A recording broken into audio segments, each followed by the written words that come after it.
جی السلام علیکم. Today with شاہین سے میں ہوں سید شاہین عبداللہ.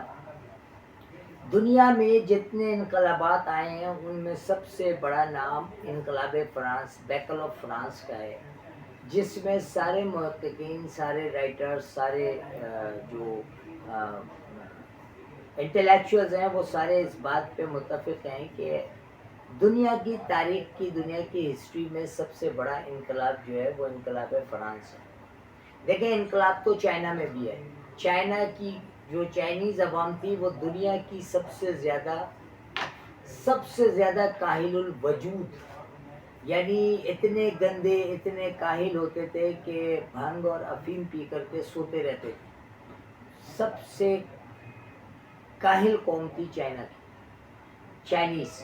لیکن موزے تنگ نے آنے کے بعد جو انقلاب برپا کیا تو چائنیز اب دنیا کی سب سے زیادہ محنتی قوم ہے اور سب سے زیادہ ترقی کی ہے اور سب سے زیادہ طاقتور ہے. اس کی وجہ یہ ہے کہ ان کے یہاں بھی انقلاب ان کا لیڈر لے کر آیا. ان کے لیڈر نے ان کو گائیڈ کیا اور گائیڈ کر کے دنیا کی نااہل ترین قوم کو دنیا کی اہل ترین قوم میں کنورٹ کر دیا. یعنی لیڈرشپ کی یہ خواص ہیں، یہ خاصیت ہے. بیکل آف فرانس ایک بڑا انقلاب فرانس کی تاریخ میں، بلکہ دنیا کی تاریخ میں، یورپ کی تاریخ میں اس سے بڑا کوئی انقلاب نہیں تھا. لیکن یہ انقلاب کیوں آیا؟ عوام جب پریشان ہوئی تو پریشان ہونے کے بعد عوام نکلی. جس معاشرے میں بھی، جہاں پہ بھی لوگ جب نکلتے ہیں اور نکلنے کے بعد وہ کارروائی کرتے ہیں تو یہ ایک سیلاب ہوتا ہے، ایک سونامی ہوتی ہے جو سب کو بہا کے لے جاتی ہے. کیا 22 کروڑ عوام بھی ایسے ہی کسی انقلاب کا دیکھیں، جن حالات میں انقلابات آتے ہیں وہ سارے حالات یہاں موجود ہیں. عوام پریشان ہے، روٹی کو ترس رہی ہے، رہنے کو چھت کے لیے ترس رہی ہے، عوام شدید پریشان ہے. انقلاب کے سارے سمٹمز موجود ہیں.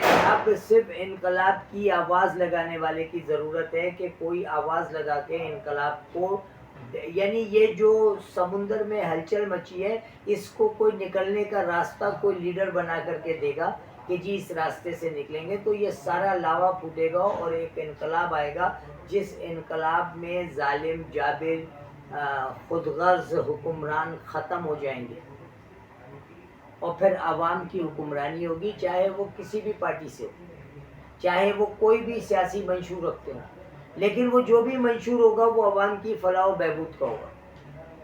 تو میں نے آپ سے عرض کیا تھا کہ بیکل آف فرانس میں جب 1905 میں جب بیکل آف فرانس ہوا تو اس سے پہلے انقلاب آنے کی جو وجوہات تھی، جو معاشرے میں گند تھی، جو معاشرے میں خرابیاں تھیں، وہ ساری گند، ساری خرابیاں 2026 میں 100 کچھ سال بعد پاکستان کے اس ٹکڑے میں نظر آ رہی ہے. عوام اس سے جھوجھ رہی ہے، عوام اس سے نبض آزما ہے. عوام کے اندر غصہ اور ہیجانی کیفیت بھری ہوئی ہے اور عوام کا لاوا کسی بھی وقت پھٹ سکتا ہے. صرف ایک لیڈر کا انتظار ہے، ایک لیڈر، ایک سچا لیڈر جو اس قوم کو موٹیویٹ کر کے انقلاب کے راستے پہ لائے گی. اور اس کے بعد جب ایک دفعہ یہ سارا گند صاف ہو جائے گا اور پھر جا کے ظاہری سی بات ہے، یعنی ہم شاید اپنی زندگی میں اس انقلاب کو نہیں دیکھ سکیں، اس کے جو ثمرات ہیں اس کو نہیں دیکھ سکیں، لیکن یقیناً آنے والی نسلیں اپنی زندگی پرامن ماحول میں گزاریں گی. تو میرے کہنے کا مقصد یہ ہے کہ جو وہ تمام عوامل، وہ تمام چیزیں معاشرے میں موجود ہیں جو معاشرے کو کسی انقلاب کی طرف لے جا سکتی ہیں. اب وہ انقلاب فوج کا کوئی جنرل لے کر آئے، سپریم کورٹ، ہائی کورٹ کا جج لے کر آئے، اس کرپٹ پولیٹیکل مافیا میں کوئی لیڈر نکل آئے، کوئی ایدی امین نکل آئے، کوئی کرنل معظمر قذافی نکل جائے، کوئی کرنل انور سادات نکل آئے، کوئی ذوالفقار علی بھٹو نکل آئے، کوئی مذہب، یہ وہ مسلم امت کے وہ لیڈران تھے جنہوں نے امت کو یکجا کرنے میں کوئی کسر نہیں چھوڑی.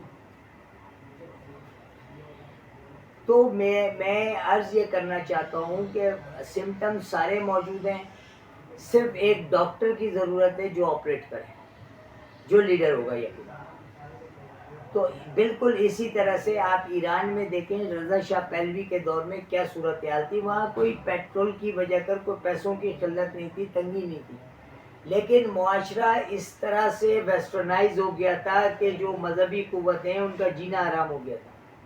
پھر اللہ کا نظام آیا, امام خمینی کی سربراہی میں رہبری میں ایک انقلاب آتا ہے. اس انقلاب میں دنیا کی طاقتور ترین قوموں میں ایران کا شمار کرا دیا. تو یہ انقلاب جو ہے, اس انقلاب کا انتظار عوام پاکستان کے 22 کروڑ عوام کو اتنی شدت سے, جتنی شدت سے روزے کی حالت میں روزہ دار جو ہے وہ افطار کا انتظار کرتا ہے. حالانکہ انقلاب بڑا خونریزی والا ہوتا ہے, انقلابات میں بڑے خون بہتے ہیں, انقلابات میں بہت سارے معاملات ایسے ہوتے ہیں کہ جن کو آپ کی سوچ ہوگی جن کو سنبھالنا کتنا مشکل ہے. تو ہمارا معاشرہ انقلاب کی دہلیز پہ کھڑا ہے. کسی بھی وقت کوئی بھی انقلاب آ سکتا ہے جو اس قوم کو, اس قوم کی معیشت کو اس بھنور سے نکالے. یقیناً اس انقلاب میں قربانیاں ہوں گی, عوام کو قربانیاں دینی پڑیں گی, اور عوام قربانیاں دے گی تو اس کے عوض میں, اس کے بدلے میں پاکستانی عوام کی نسلیں جو ہیں وہ تمام معاملات سے باہر آ جائیں گی. ٹوڈے وتھ شاہین سے شاہین عبداللہ.